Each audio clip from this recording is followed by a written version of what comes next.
voici de retour pour une nouvelle masterclass. Bienvenue sur le sommet de la connaissance de soi.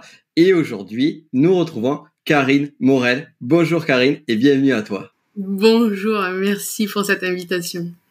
Avec grand plaisir. Alors, ce qui est bien avec le sommet de la connaissance de soi, c'est que on voyage.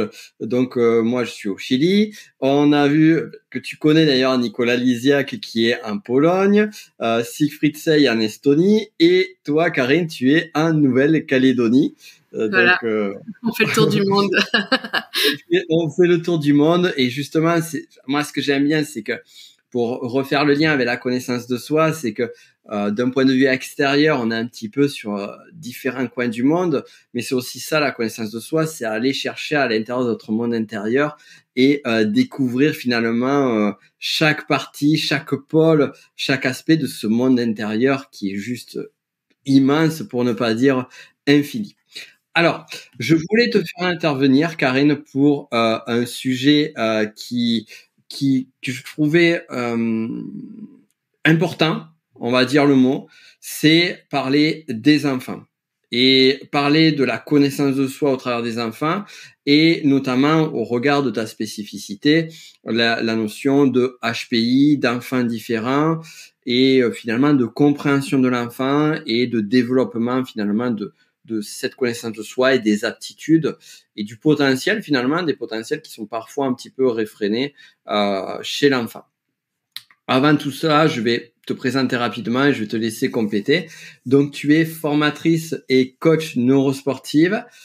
Tu es spécialisée en apprentissage et en excellence, et tu as travaillé avec pas mal de personnes de tout âge, tout en ayant quand même un focus qui est quand même assez fort. Moi, je dirais plus une spécialisation sur l'enfant, et avec différentes méthodes sur lesquelles tu travailles, donc qui permettent d'améliorer la mémorisation, la concentration. Tu as également la lecture rapide aussi, qui est un sujet clé. On en a parlé également avec Nicolas Lisiak, donc vous vous rejoignez sur ce sujet-là.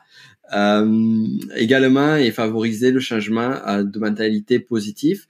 Et tu es également conférencière, experte en éducation, et tu as pas mal collaboré avec plusieurs établissements scolaires renommés en France, à l'international, sur les sujets justement liés à l'éducation, à l'enfance, à l'apprentissage. Je pense que j'ai oublié des choses, je vais te laisser te présenter et puis on va aller plus loin ensemble. Bah, écoute, c'est une belle présentation, ça fait bien le tour. En fait, mon objectif, je dirais, principal, c'est on se soigne tous quand on est coach, hein. Soyons clairs, on prend notre problématique et on la décortique pour pouvoir aider les personnes. Et en fait, ouais. Et en fait, si tu veux, mon objectif, c'était de renforcer la relation parent-enfant pour soutenir le développement de l'enfant, parce que je me suis retrouvée, moi, avec mon fils qui était très haut potentiel et qui était un peu mis à l'écart. On en parlera après, enfin, pas de mon fils, mais de la mise à l'écart des hauts potentiels. Pas de tous, faisons pas de généralité, soyons bien clairs. Et en fait, je voulais trouver comment l'aider, comment pouvoir renforcer notre relation à nous pour que lui se développe, mais sainement, tu vois. Et donc, toutes les formations que j'ai faites pour moi, vu que je l'ai retiré de l'école parce que, en fait, ça collait pas à l'école, et au lieu de vouloir, la psychologue scolaire voulait le faire sauter une classe, et le directeur voulait me le rétrograder parce qu'il avait déjà un an d'avance. C'était pas concevable. Et nous, en Nouvelle-Calédonie, je suis en brousse. On n'a pas toutes les écoles. Alors, on a des écoles, c'est clair. Mais là où j'étais, je pouvais pas changer d'école. Donc, on a retiré et on avait. Et donc, à partir de là, c'est pareil, on a tous, je pense, un petit peu le syndrome de l'imposteur. Pour contrecarrer ça, je me suis formée. Et après m'être formée, je me suis rendu compte que je pouvais aider les gens. Et c'est comme ça, en fait, qui est venue cette spécialité, avec la différence des gens et des enfants plus précisément. D'accord. Ouais, donc mais c'est vrai qu'on retrouve beaucoup ça, c'est que finalement on va soigner des problèmes que l'on a nous ou que l'on va avoir sur nos proches. Et dans ton cas, c'est vraiment la chair de ta chair, donc c'est ton C'est ça. petit, donc c'est d'autant plus important. Et là, tu as soulevé quand même des points qui sont quand même assez, du moins dit en filigrane certains points qui sont assez clés, qui parlent donc de l'éducation, des limites finalement de systèmes qui sont plutôt, je dirais, généralistes, qui sont faits pour être finalement que l'enfant s'adapte. Alors peut-être que je m'avance un peu là-dessus, mais on va dire de façon que l'enfant s'adapte au système éducatif et finalement sans avoir ces différentes spécificités Alors de c'est pas l'enfant. partout, hein. C'est pas partout, Ouais, mais disons que si tu tombes sur une école où c'est un peu où les comment on peut dire ça, les professeurs, les directeurs ne sont pas formés en fait, parce que ce qu'il faut savoir, en tout cas en Nouvelle-Calédonie c'est comme ça, c'est que les professeurs doivent se former pendant le temps de leurs vacances avec leurs deniers. Par contre, on leur demande de se former.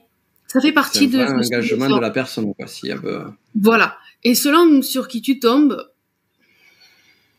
comment te dire, il faut se mettre à leur place aussi. Et donc, on te dit, ben, c'est pendant tes vacances et avec tes sous.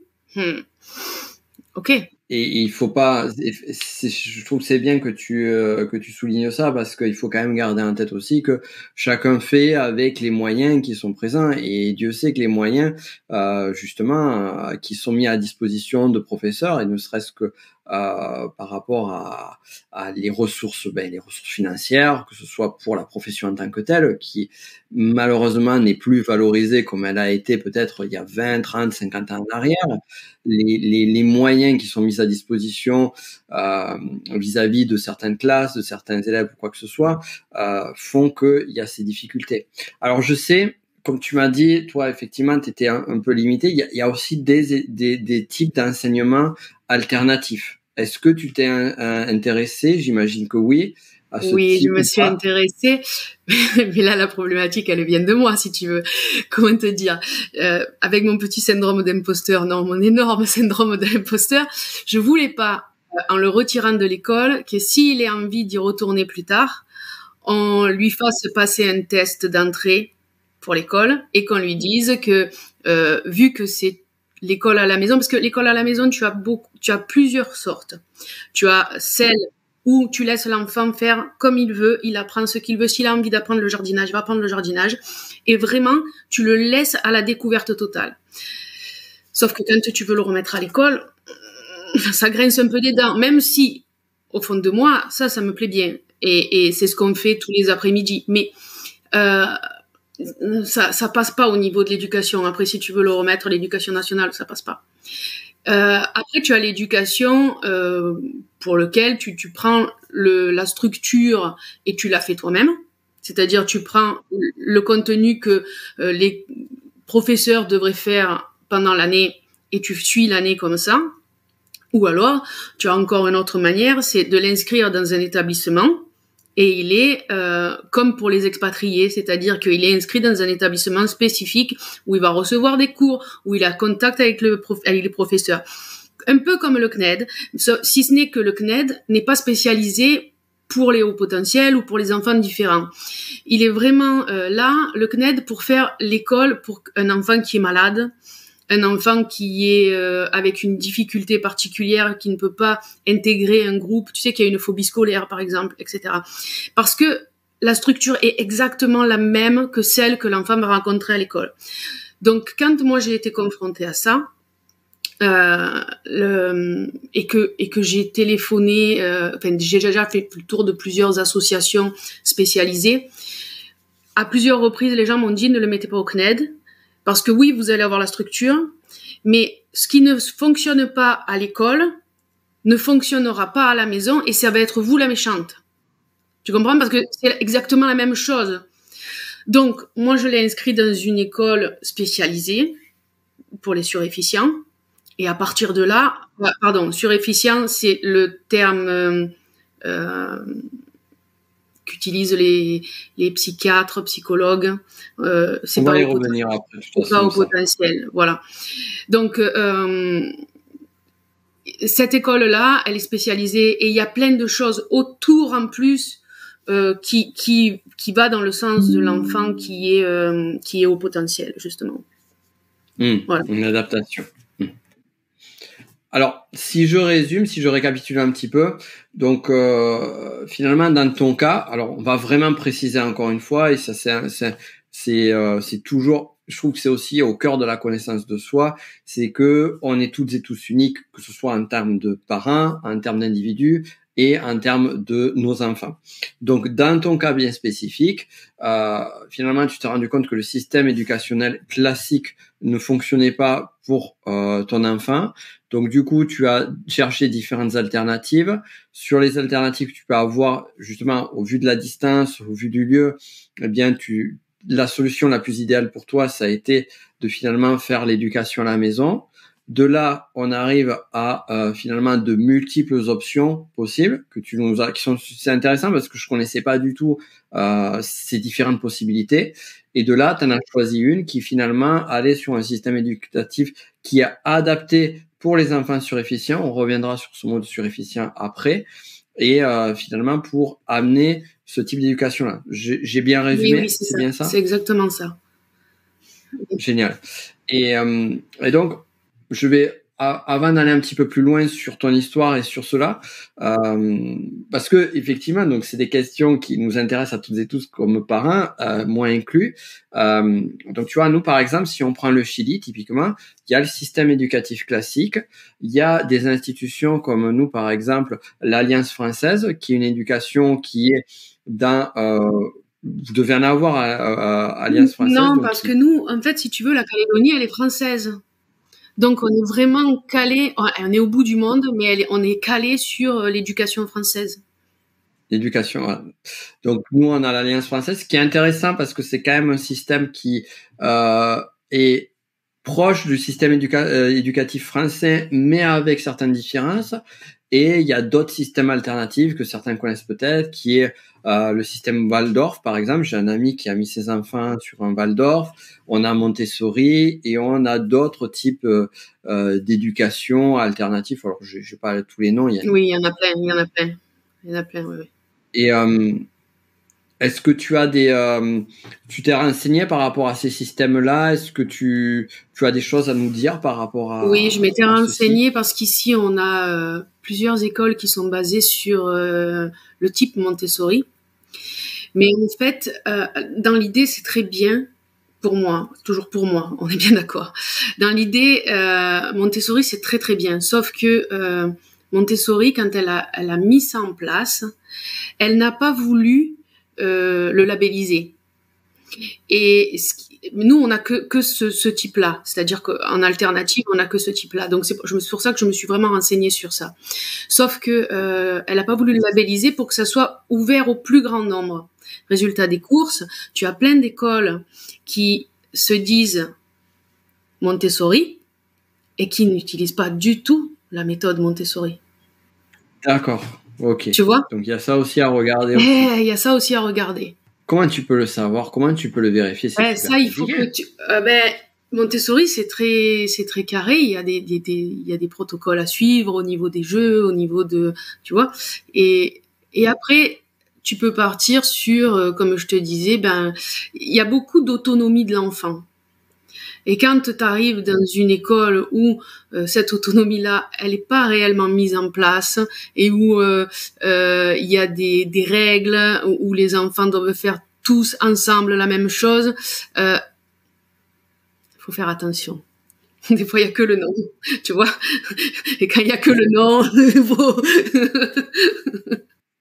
Ouais, je comprends tout à fait. Ouais, donc c'est intéressant parce que ça montre vraiment finalement cette pluralité sur l'éducation en tant que telle. Ça montre que finalement aujourd'hui, au début du 21e, on est quand même dans un, je dirais, entre deux mondes déjà. clairement, on est dans un monde du XXe siècle. On est aussi sur des éducations qui étaient plus calquées sur et adaptées à ce monde-là. Le monde a changé depuis une vingtaine d'années. Ça a été la folie. Il y a des systèmes aussi innovants qui sont pas si récents que ça. Hein. Si on prend par exemple Steiner et Waldorf, je crois que ça date d'il y a un siècle, hein, quelque chose comme ça. Il y a beaucoup de méthodes comme ça qui sont anciennes et qui sont reprises maintenant. Tu vois, même dans les apprentissages, alors là je te parle d'apprentissage de lecture, mais tu vois, la méthode syllabique ou la méthode du global, on est passé on a fait d'abord la syllabique, puis on s'est dit non, il faut vraiment faire le global pour les enfants. Après, on a fait la semi-syllabique parce qu'on s'est rendu compte que la globale, elle fonctionnait pas. Et puis finalement, on est revenu sur la syllabique. Donc, tu vois, il y a des choses, c'est très ancien. Et plusieurs de ces méthodes, c'est comme ça. Et en fait, ouais, ça fonctionne et on les ressort maintenant et on essaye d'utiliser ce qui est le meilleur pour l'enfant, en fait. Ouais, toujours avec ce souci de l'enfant au centre. C'est ça. Et donc, on parle de méthodes différentes, mais aussi on parle d'enfants différents. Oui. Et typiquement, tu as souligné quelque chose pour ton petit, c'est la notion donc qui est appelée, on va dire d'un point de vue plus académique, de surefficient. Certains diront plus peut-être HPI, au potentiel. Avant, on disait surdoué. Il y a la douance. Il y a aussi en intermédiaire, ouais. Il y a eu le terme douance. Douance. Il y a aussi d'autres, finalement, façons de fonctionner, je dirais. D'autres enfants qui vont fonctionner de façon différente. On pourrait parler de l'autisme, on pourrait parler d'autres types de fonctionnement. Et là, au regard de ça, bon, déjà, pour les différents mots sur HPI, surefficient, tout ça, qu'est-ce que tu pourrais dire par rapport à ça? Et qu'est-ce que tu pourrais dire justement par rapport à, quand j'ai mon enfant, il est là, il a son mode de fonctionnement. Moi, c'est déjà pas super clair de moi arriver à me connaître, à savoir qui je suis. Comment est-ce que je peux aider mon enfant à voir finalement qu'est-ce qui est le plus adapté pour lui ou elle, et qu'est-ce que je fais par rapport à finalement une différence qui est un point de force d'un côté, mais qui aussi peut être malheureusement un handicap par rapport à un système donné. Souvent, voilà, et ce quel que soit. Oui, je comprends ta question. Souvent, les gens qui viennent me voir viennent pour leurs enfants parce qu'ils ont une difficulté avec leurs enfants, soit à l'école, soit au niveau du groupe. Du groupe, je m'entends, ça peut être au sport, avec d'autres enfants, ou soit avec un problème direct parent-enfant. Et finalement, quand on creuse un peu, c'est parce que ça fait effet miroir. Tu vois, comme moi, ça a fait avec mon fils. Souvent, les parents, ça fait effet miroir. Et donc, quand ils essayent de comprendre leur enfant, c'est que ça révèle une blessure. Et donc, souvent, quand ils viennent me voir, après, je traite avec les parents plus qu'avec les enfants. Pour leur expliquer comment fonctionne le cerveau de l'enfant, pourquoi il y a cette réaction, comment eux, et finalement, c'est plus eux qu'on challenge dans la recherche, dans l'écoute de l'enfant et dans la compréhension de l'enfant. Parce que l'enfant, finalement, ça reste une éponge de la personne qu'il a en face, de l'adulte référent qu'il a en face. Et si ça te fait mal à toi, c'est là qu'il faut plutôt aller voir vers soi que vers sa progéniture.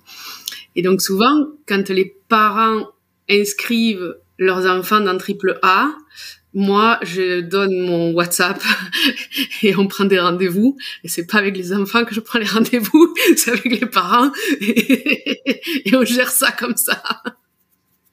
Mais c'est normal. Donc, finalement, tu travailles avec les deux, finalement. Tu travailles avec et tu dois interagir avec le parent et l'enfant et gérer. Exactement. Surtout que ma formation, elle l'ouvre pour ceux qui le veulent sur les championnats du monde justement qu'organise Nicolas de lecture rapide, de mind mapping, et puis cette année il organise aussi la mémoire normalement si je dis pas de bêtises. Donc si tu veux former les enfants au championnat, mais il faut pas que les parents ils contrecarrent ce que tu fais. Par exemple, je vais te donner un exemple très concret. Dans le protocole de lecture, moi j'utilise celui de Nicolas, dans l'entraînement spécifique pour le championnat.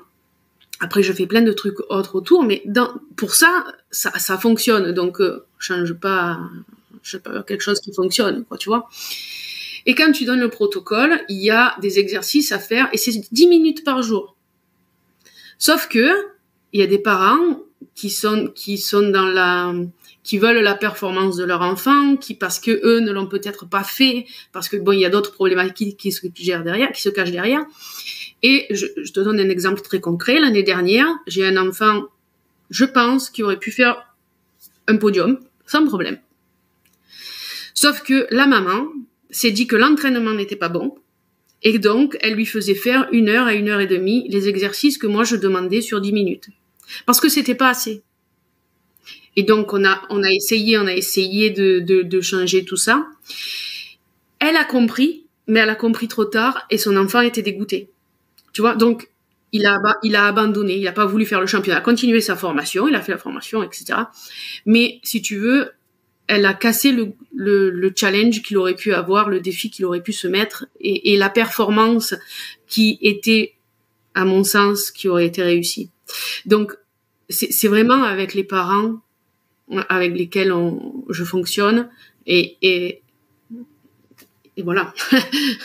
Voilà, que dire de plus? Ça me fait penser à quelque chose qui m'a marqué. J'en ai déjà parlé il y a quelque temps. C'est parce que ça m'a vraiment marqué. C'est l'histoire d'André Agassi, le joueur de tennis. Et alors moi, je l'ai connu dans le début des années 90 avec ses cheveux très longs, avec des couleurs fluo dans tous les sens. Vraiment le style fin années 80, 90 à fond. Et je me rappelle à l'époque, j'étais pitchoun, je faisais du tennis et je regardais les finales de Roland-Garros. Et 2 années de suite, en fait, il arrivait en finale et il perdait ses finales. Il arrivait jamais à gagner, mais il se retrouvait toujours vraiment à la limite. Et ça m'avait marqué parce qu'un jour, sur un plateau télé, il avait raconté, je crois que c'est dans son autobiographie, Open, où il a raconté que, en fait, il jouait au tennis parce que son père l'avait mis au tennis et l'avait finalement poussé jusqu'à la compétition parce qu'il avait un talent. Il avait, il faisait le nécessaire pour, parce qu'il n'y a pas que le talent non plus. Et en fait, il s'est rendu compte, après ces fameuses finales ratées du Roland-Garros, qu'en fait, il aimait pas le tennis. Et donc là, tu te dis, bon, un joueur, un des top 10 mondiaux qui se dit... Et en fait, il a arrêté de jouer au tennis. Il a fait une pause. Et il est revenu quelques temps plus tard, genre 1 an ou 1 ou 2 ans après. C'est là qu'on a vu l'Agassi beaucoup plus sobre, habillé en blanc, avec les cheveux rasés, donc look radicalement différent.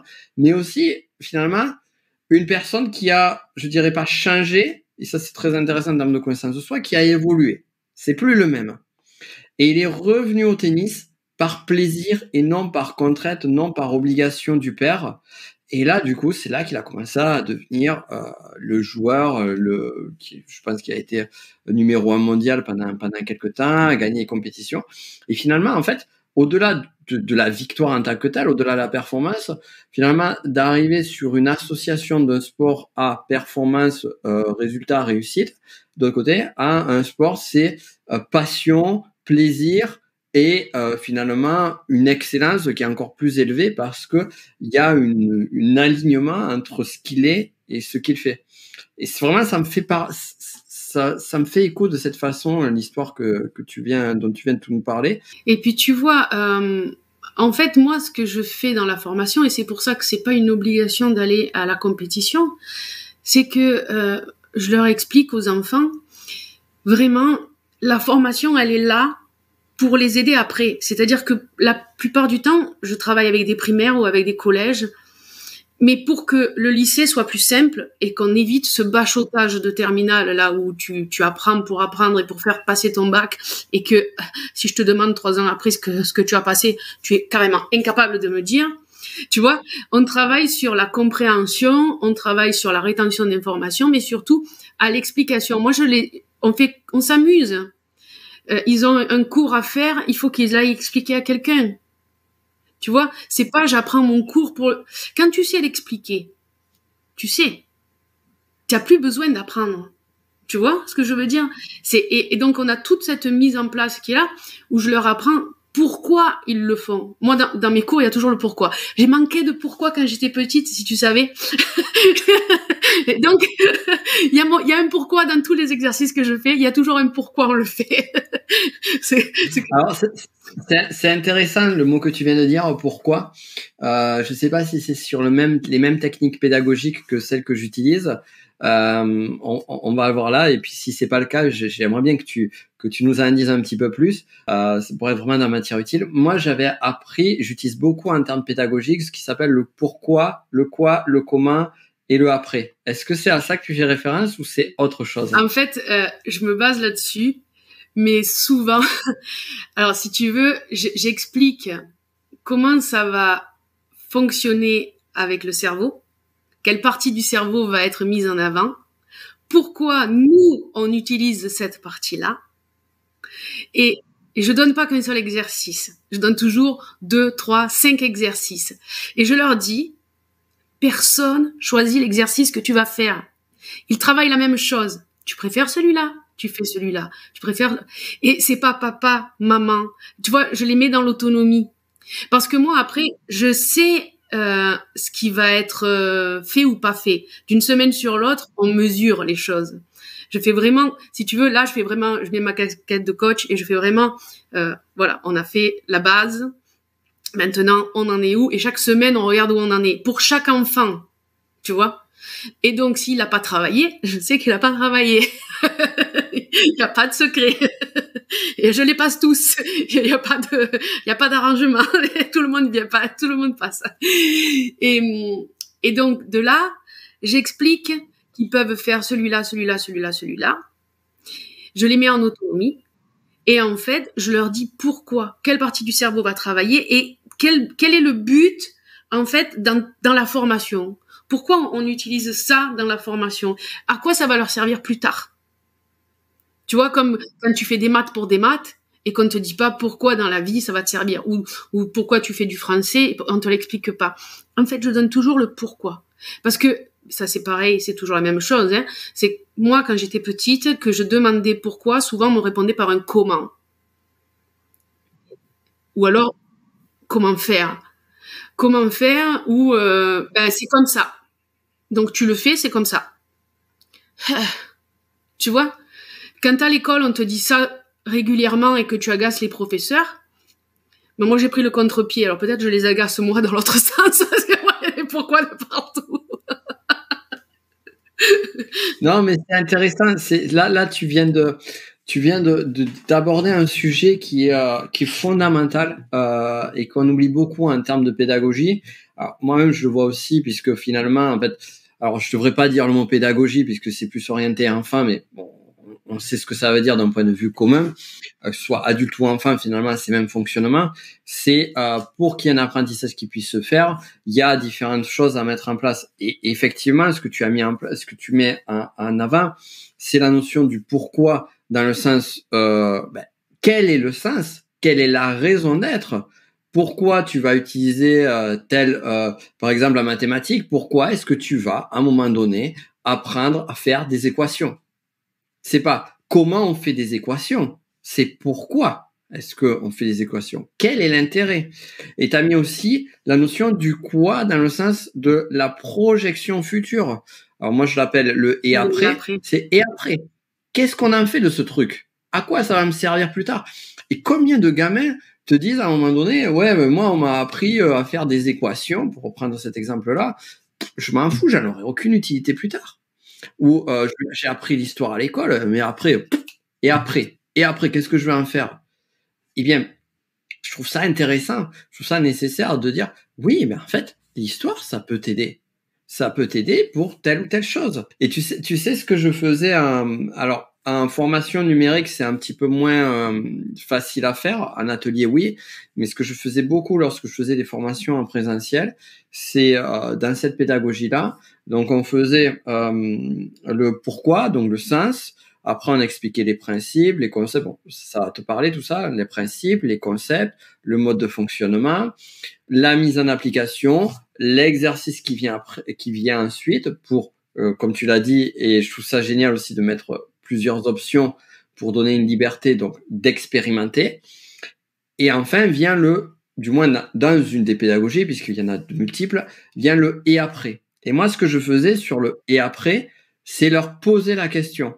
C'est pas leur dire et après vous pouvez faire ça, ça, ça, ça et ça. Par exemple, vous connaissez votre type énéagramme, vous pouvez faire ça, ça, ça et ça un type énéagramme. C'est plutôt dire mais qu'est-ce que vous pourriez faire avec votre type énéagramme? Maintenant que vous connaissez votre type, qu'est-ce que vous allez faire? Comment ça va vous aider? Et du coup, ça stimule l'apprenant, à grand enfant ou adulte, à justement aller se porter sur eh bien le sens concret et à préserver, et pas juste que ce soit une mémoire à court terme ou une espèce de tampon qui va arriver jusqu'au contrôle de classe ou jusqu'à l'examen. Et une fois que la certification est faite, la mémoire, ça va dégager du cerveau. C'est exactement comme ça que je le mets en place. C'est pour ça que tout à l'heure, quand tu m'as dit est-ce que c'est la même pédagogie, je t'ai dit oui, exactement. Parce que à la fin, on fait.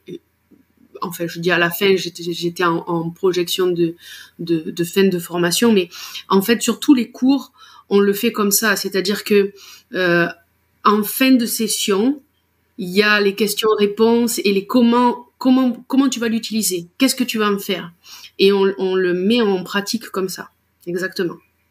Et donc, si on reprend justement les différences sur les enfants, admettons par exemple, tu as un enfant qui a une certaine particularité. Je vais t'inviter d'ailleurs à nous donner 2 exemples différents.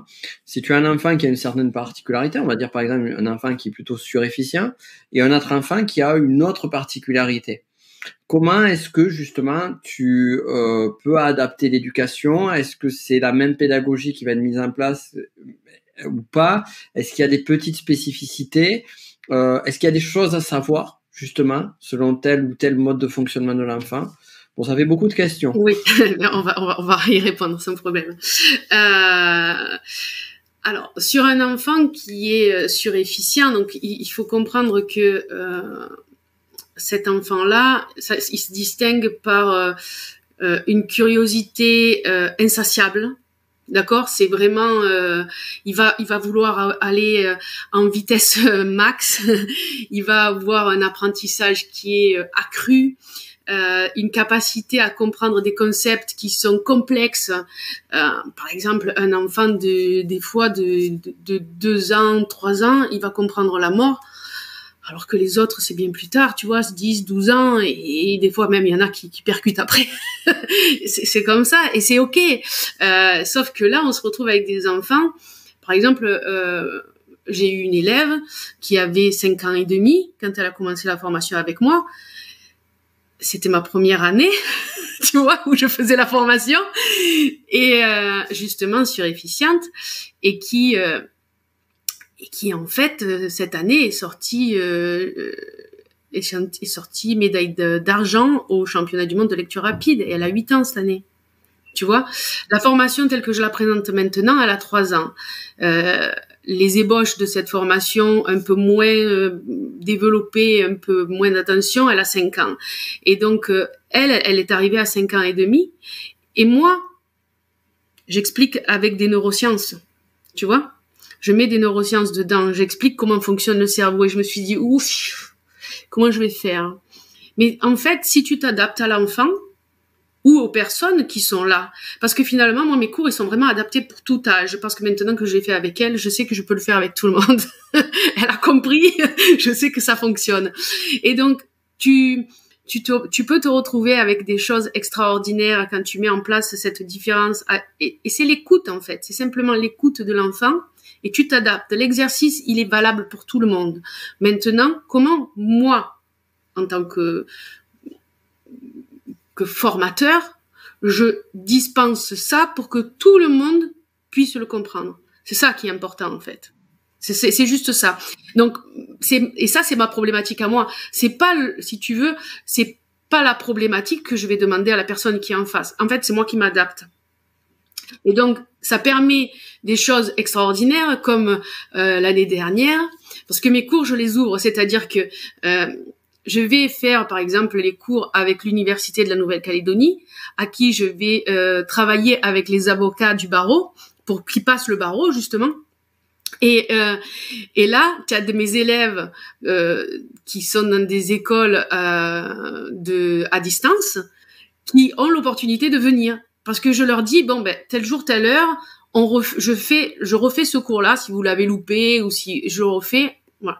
Comme c'est en distanciel, je me suis retrouvée avec des enfants au cours avec les universitaires, avec des universitaires qui ne comprenaient pas, et des enfants qui expliquaient. Parce que j'aime bien cette interaction. C'est-à-dire que je dis, qui c'est qui peut expliquer? Si après ils peuvent pas expliquer, j'explique. Mais qui c'est qui l'a compris, le concept, et qui peut l'expliquer?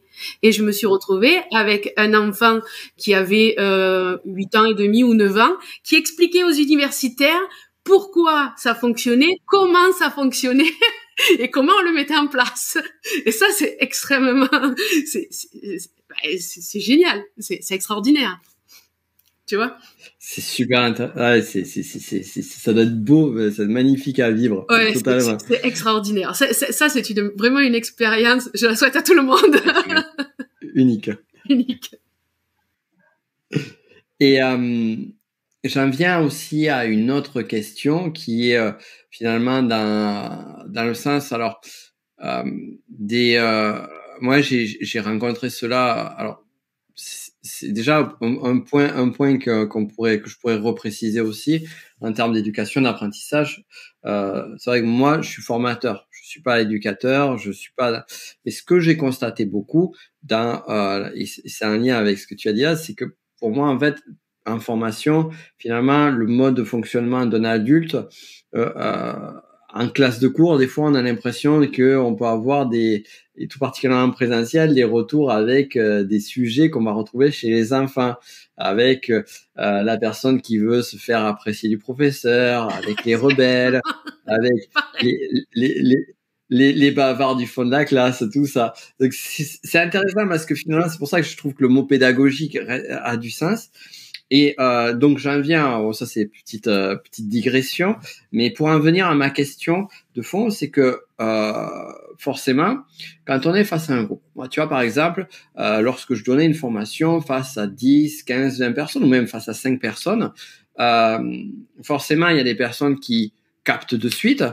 D'ailleurs, bien souvent, on a tendance à apprécier plus les personnes qui captent de suite parce que, forcément, on se dit, ah, mais c'est cool, c'est plus agréable de bosser avec eux. Mais parce c'est que pas toi, les personnes. tu es comme ça, en fait. Tu comprends? Je parle pas de moi en particulier. Je parle pas de moi en particulier. C'est même plus quelque chose qui m'embête parce que, étant enfant, j'ai pu voir justement chez des professeurs ce côté un petit peu du fameux chouchou et de la chouchoute. Et en fait, moi, ma façon de penser est la suivante, c'est que c'est pas la personne qui a le plus besoin, c'est pas la personne qui a le besoin de plus d'attention. Et c'est une de mes perspectives. Donc, dans un groupe, il y a toujours ce côté-là. Il y a les personnes qui captent super vite. Ensuite, il y a, on va dire, le groupe qui avance à son rythme. Un peu comme dans le cyclisme ou dans les marathons, on va avoir les premiers qui arrivent et ils sont très peu. Puis après, on va avoir la grosse masse. Et après, et j'en viens surtout à ces personnes-là, les personnes qui sont en retard, qui ont du mal, qui n'arrivent pas à raccrocher les wagons. Et en fait, c'est super difficile parce que d'un point de vue pédagogique, on a finalement un apprentissage à délivrer. On doit traiter avec un groupe qui est homogène sans forcément l'être. Qu'est-ce qu'on fait de ces personnes-là qui sont en queue de peloton? C'est très simple. Et je sais, pour avoir vu dans certaines situations, que certains sont totalement délaissés parce que finalement, mais qu'est-ce qu'on peut faire, quoi? Et j'en viens à te poser la question, toi, quelles seraient les solutions et quelle est la solution, surtout pour des parents qui ont l'impression que, par exemple, leur enfant se trouve dans des situations de difficulté par rapport à un environnement donné ou autre. Donc, il y a soit en tant qu'éducateur, mais il y a aussi en tant que parent, qu'est-ce qu'on fait? Alors, moi, en tant que formateur, comme je t'ai expliqué avec justement l'université et justement les enfants qui étaient là en cours, moi, je mets de l'interaction dans le cours. C'est-à-dire que dans ma formation, il y a personne qui est à la ramasse. Celui qui est à la ramasse, ben, celui qui est très bon, il va l'aider. Donc, je vais prendre la problématique de l'enfant qui a... Intéressant. Voilà. Et je vais utiliser justement ceux qui veulent, tu sais, il y a ceux qui comprennent vite et qui veulent être mis en avant et qui ont besoin de ça. Eh ben, ok, je te mets en avant. Par contre, je te mets pas en avant, t'es pas mon chouchou. Tu vas être celui qui aide l'autre. C'est génial. C'est génial. Et donc, en fait, il y a ça met une interaction au niveau du groupe et une cohésion de groupe. Et j'ai un très très beau témoignage là-dessus d'une professeure des écoles avec qui j'ai travaillé, qui au départ, déjà pour te dire, pour te donner l'exemple, mais très concret, quand elle est venue me démarcher, la directrice lui a dit OK, mais on prend que les meilleurs. Donc moi, quand elle m'a dit ça, j'ai dit écoutez, au revoir, c'est pas pour moi. Moi, je fonctionne pas comme ça. C'est ou toute la classe ou personne. D'autant plus que les derniers à l'école seront peut-être pas les derniers au championnat du monde. Tu vois, si tu les, ça n'a rien à voir. Je travaille pas comme ça. C'est pas possible. Donc finalement, on a. Et excuse-moi, je me permets de souligner ici parce que c'est quand même un point clé qu'on a tous expérimenté en tant qu'adultes, mais c'est nécessaire de le répéter, de le répéter, parce qu'on parle de valorisation de soi. C'est comme tu disais, les premiers à l'école ne seront pas les premiers dans l'école de la vie, et les derniers à l'école ne seront pas les derniers à l'école de la vie. Donc il faut vraiment garder ça en tête. Et surtout parce que je sais que parmi les personnes qui nous écoutent, il y a beaucoup d'adultes qui ont des personnes qui ont un manque énorme de confiance en soi qui est venu de l'enfance, alors que ce soit à l'intérieur sur les bancs d'école ou que ce soit peut-être en famille ou ailleurs, et de vraiment garder, de se rappeler de ça. Il faut s'en rappeler parce que si tu regardes les exemples d'entrepreneurs, des gros entrepreneurs, des grands entrepreneurs qui ont réussi, souvent quand ils te parlent de l'école, on est d'accord qu'ils sont pas allés très très loin. Et quand tu regardes des fois des gens qui ont des bacs plus, finalement ils sont salariés, ils sont pas heureux dans leur travail et ils tournent en rond. Donc ça, c'est pas un gage de réussite. Et c'est pas comme ça qu'il faut le prendre, à mon sens. Et c'est pour ça que dans mes formations, je le fais pas comme ça. Justement, je mets celui qui a besoin de parler, de s'exprimer, ce que je suis en général. Ça me fait plaisir d'avoir des gens comme ça en cours, mais je vais les utiliser. Je vais les utiliser à bon escient, c'est-à-dire que oui, bon, ben, tu parles pas que pour parler. Si tu parles, ben, c'est pour aider les autres. Et ceux qui sont derrière, je peux permettre de donner, je me mets en fait au niveau des parents qui ont besoin, et c'est ceux-là qui vont prendre les rendez-vous. Moi, je leur donne le lien direct pour prendre les rendez-vous à tout le monde. Et c'est souvent ces parents-là, d'enfants qui sont en retrait, qui viennent demander. Et c'est pas un problème. Tu viens 2, 3, 4, 5 fois, c'est pas un souci. Et pour en revenir avec cette classe, à la fin, ce travail-là a fait que une petite fille qui était dyslexique, qui partait avec un nombre de mots en lecture rapide de 90 mots, 70 mots, minute, qui est, tu sais, c'est vraiment quand tu es en train de lire comme ça, qui finalement s'est retrouvée dans les 50 premiers pourcents, les meilleurs pourcents du championnat du monde, et qui, sur une classe de 30, est arrivée 12e. Tu vois, ça c'est... Et si j'avais écouté la directrice, elle n'était pas dans le groupe. Et donc, c'était une des meilleures de sa classe. Et elle a fini au championnat bien classée. Et le résultat autre, c'est que la cohésion dans la classe a changé. Les performances dans la classe ont changé. Tu vois? Et ça, c'est important. Ça, c'est important. Pour moi, c'est important. C'est ça la victoire. C'est génial, c'est génial, c'est super beau et je trouve que c'est magnifique au-delà de ça, c'est effectivement de prendre en considération finalement que tout le monde a un potentiel latent, que chacun va l'expérimenter et l'exprimer d'une façon différente, que finalement, eh bien, une petite fille qu'on n'avait pas, qu'on sentait qu'elle était un petit peu en difficulté, eh bien, à montrer que c'est possible. Et de l'autre côté aussi, d'utiliser justement les points de force de certains enfants pour favoriser un collectif et finalement que ces énergies toutes différentes, toutes uniques arrivent à créer une belle osmose individuelle et collective. Donc je trouve ça très joli. Je te remercie vraiment, Karine. Merci. C'est vraiment super. Tu nous as donné Merci à toi.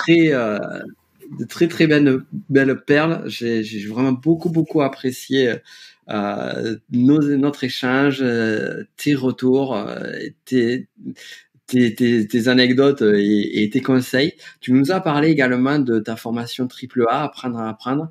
Est-ce que pour conclure, tu pourrais nous en dire quelques mots supplémentaires pour celles et ceux qui nous suivent et qui voudraient aller plus loin avec toi? Oui, c'est gentil.